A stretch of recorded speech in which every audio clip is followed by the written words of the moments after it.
Most gardeners make the mistake of thinking that leaves left on the soil are just debris.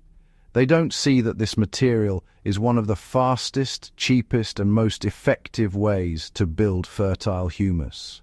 The consequence of ignoring or removing leaves is a slow decline in soil structure, reduced microbial activity, and less nutrient cycling. Over time, your beds become compacted, water doesn't penetrate as easily, and plants rely more heavily on purchased fertilizers. I've seen it repeatedly in backyard plots, raised beds, and even hydroponic systems that incorporate organic media. Failing to properly manage leaves is silently robbing your garden's productivity. If you want to actually transform your soil and understand what's happening beneath the surface week by week, subscribe to the Farm Logic channel.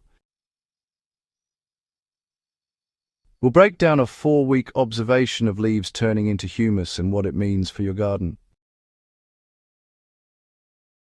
So the first step is understanding that not all leaves break down at the same speed.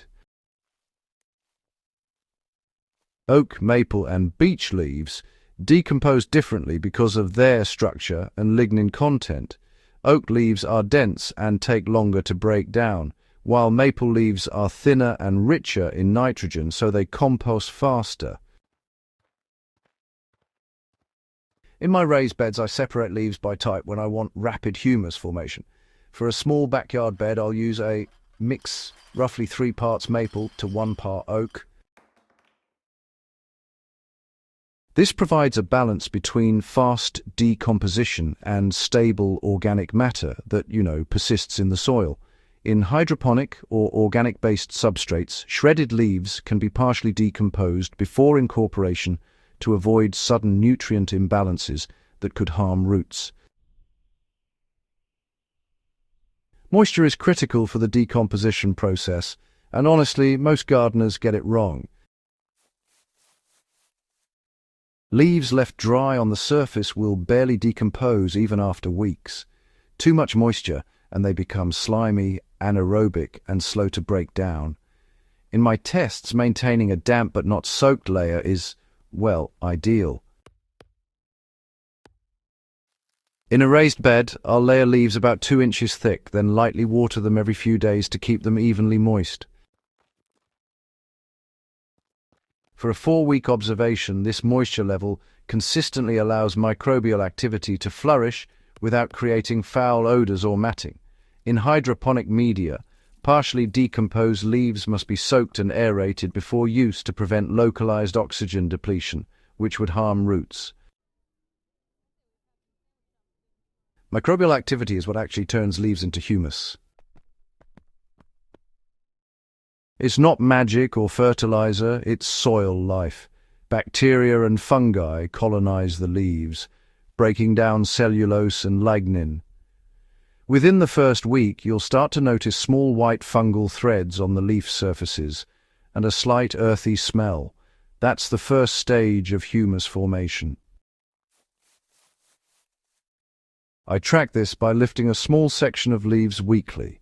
By week 2, leaves begin to darken, collapse, and integrate with the soil below. In practical terms, that means that by week 4, a layer that started as light, dry leaves is now crumbly, moist, and rich in microbial biomass. This is the layer you want touching your plant roots, because it's where nutrients become available gradually, sustaining growth rather than spiking and leaching away. Shredding leaves accelerates decomposition, and honestly, it's worth the effort. Whole leaves take much longer to break down, and I rarely rely on them alone unless, time is not a factor. A standard backyard leaf shredder or even a mower with a collection bag can reduce leaves to roughly 1-inch pieces. Shredded leaves pack slightly denser, but allow microbes to colonize more surface area, which speeds humus formation by at least a week. In a 4-week observation, shredded leaves typically reach a crumbly, humus-like consistency by the end of the period, whereas whole leaves are still partially intact. In raised beds, this also avoids matting that can prevent water penetration. Mixing in nitrogen-rich materials keeps decomposition balanced. Leaves are carbon-heavy, and if you layer them alone, microbial decomposition can stall due to nitrogen limitation. I mix leaves with grass clippings, kitchen scraps, or a small amount of compost. A ratio I've tested for rapid humus formation is 3 parts shredded leaves to 1 part green material by volume. This ensures microbes have the nitrogen they need to break down carbon efficiently, resulting in faster humus formation and less risk of ammonia or foul odors. Even in hydroponic organic media, adding partially decomposed green matter to leaf layers improves microbial diversity without creating toxic conditions for roots. Temperature affects the speed of leaf decomposition more than most gardeners realize. In cooler climates or early spring, leaf decomposition slows considerably.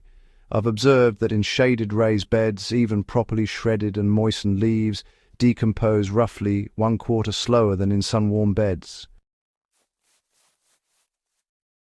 That means for a 4-week observation, the transformation is noticeably slower in cold conditions.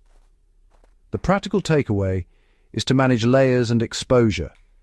A thin mulch of leaves in shaded beds, or adding a dark cover like black fabric over partially decomposed leaves for warmth, can maintain microbial activity. In controlled hydroponic or greenhouse systems, temperature control of media ensures decomposition proceeds consistently, allowing predictable humus formation. Turning or lightly mixing leaves speeds humus formation without disturbing worms. Many gardeners avoid touching leaves for fear of disturbing soil life. But actually, gentle turning or raking once a week increases aeration, prevents matting, and distributes microbes evenly. I do this in raised beds by lifting the top inch of leaves and folding them back gently. Worms often move into the layer naturally, integrating leaf material into soil, which, honestly, further accelerates humus formation. Over 4 weeks, a lightly turned layer is consistently darker, moister, and more crumbly than an untouched layer. This is a subtle but highly effective step for maximizing soil quality. By the end of about 4 weeks, you can observe clear transformations in texture, color, and nutrient availability. Leaves that were pale and dry are now dark brown or black, soft to the touch, and honestly, easy to mix into the top few inches of soil. Worm activity is visibly higher, microbial presence is dense, and the soil has a loose, friable texture that's ideal for planting. In practical terms, applying this humus layer in raised beds improves water retention, root penetration, and, nutrient cycling for the next crop. In hydroponic or organic-based systems, partially decomposed leaves can be blended with media or compost tea, providing slow-release nutrients and microbial support without overwhelming roots. So the lesson here is that leaves are a renewable, free, and honestly, a highly effective source of humus if they're managed correctly. Ignoring them, letting them sit dry, or applying them without attention to moisture, nitrogen balance, and microbial colonization results in wasted potential. Properly managed, shredded and layered leaves turn into a nutrient-rich layer in just a month, enhancing soil fertility and plant growth dramatically. This isn't theory, it's observation from multiple beds and experiments conducted over several seasons. So, if you want a garden that improves naturally, start paying attention to your leaves. Track moisture, shred or chop them, layer them with green materials, and monitor microbial activity and worms over 4 weeks. By the end of that period, you'll see tangible improvements in soil structure and fertility that translate directly into healthier plants and higher yields. If you found this observation useful and want more practical, tested strategies for improving soil and growing better food, subscribe to the Farm Logic channel and share this video. Every technique we cover is based on real-world experience in backyard gardens, raised beds, and hydroponic systems, because better soil means better food, and better food starts with paying attention to what's under your feet.